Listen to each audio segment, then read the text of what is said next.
আসসালামু আলাইকুম। আপনারা সবাই কেমন আছেন? আমিও ভালো আছি আলহামদুলিল্লাহ। আজকে সুন্দর একটা বড় ভিডিও নিয়ে আপনাদের সঙ্গে হাজির হলাম। যে কেউ বাসায় তৈরি করতে পারেন। অল্প সময়ে তৈরি করব।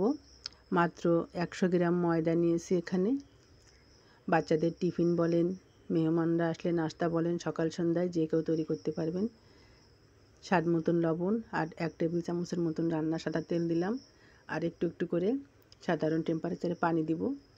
পানি দিয়ে বেশ শক্ত করে একটা ডো বানিয়ে নিব। বেশ খানিক সময় মধ্যে নিব। তারপর 10 মিনিটের মতন আমি এখানে রেস্টে রেখে দিব ঢেকে রাখলে সেট হয়ে যাবে সুন্দরভাবে। আর এপাশে আমি একটা বড় আলু সেদ্ধ করে রেখেছিলাম। আলুটাকে ভালোভাবে সেদ্ধ করে নিয়েছি। এখন আলুর ভিতরে মশলা দিব, জিরে গুঁড়া, ধনে গুঁড়া, গরম মশলার গুঁড়া, চিলি ফ্লেক্স, প্রত্যেকটা উপকরণ ভালোভাবে দিয়ে স্বাদ মতো লবণ দিয়ে ভালোভাবে একটু মেখে নিব। আলুটা ভালোভাবে মেখে নিব, একেবারে মিহি হয়ে যাবে, কোনো দানা থাকবে না।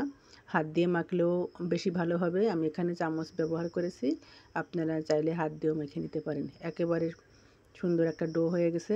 আর এপাশে ময়দাটাও সেট হয়ে গেছে। আরও কিছু সময় আমি ভালোভাবে মথে নিব।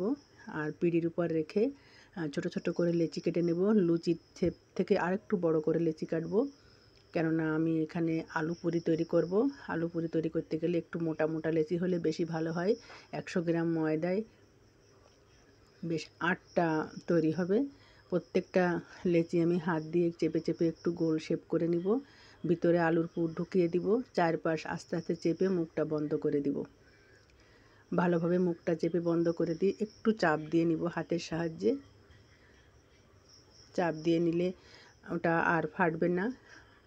তারপর পিঁড়িতে হালকা একটু তেল মাখিয়ে বেলনের সাহায্যে ২-১ বার একটু এপিট ওপিট করে বেলে নিব।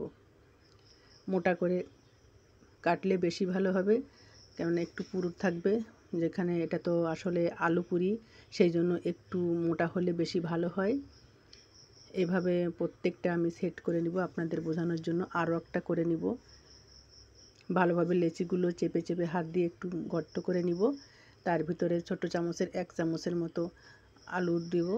আলু দিয়ে তারপর আবার চারপাশ থেকে চেপে চেপে মুখটা বন্ধ করে দিব। ভালোভাবে বন্ধ করে দিয়ে হাত দিয়ে একটু চেপে চেপে দিয়ে একটু চাপ দিয়ে নিব।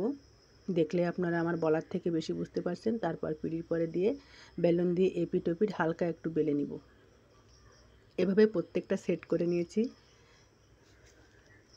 আর লুচির থেকে বেশ একটু বড় বড় আর একটু মোটা থাকবে, তাহলে প্রত্যেকটা ফুলে ডাবল হয়ে যাবে। এখন তেল গরম হয়ে গেছে চুলায়, একটা একটা করে তেলের পরে দিয়ে দিব। আঁচটা খুব কম থাকবে প্রথমে। আর পুরিয়াগুলো কিন্তু একবারে ফুলে উঠবে না, ধীরে ধীরে ফুলে উঠবে, কারণ অনেকটা মোটা, লুচির মতন খুব দ্রুত ফুলবে না। এভাবে ব্রাউন কালার হয়ে গেলে সবগুলো আমি নামিয়ে নিব। বাকি যেগুলো ছিল সেগুলো আমি এভাবে এক এক করে আবার দিয়ে নিব। আমার ভিডিও আপনাদের কাছে ভালো লাগলে আপনারা অবশ্যই লাইক কমেন্ট করবেন। বেশি ভালো লাগলে একটা শেয়ার দিবেন প্লিজ প্লিজ প্লিজ। তৈরি হয়ে গেল আলু পুরি। একটু সস দিয়ে আপনারা খেয়ে নিতে পারেন যে কেউ বাসায় এভাবে। ভালো থাকবেন। আল্লাহ হাফেজ।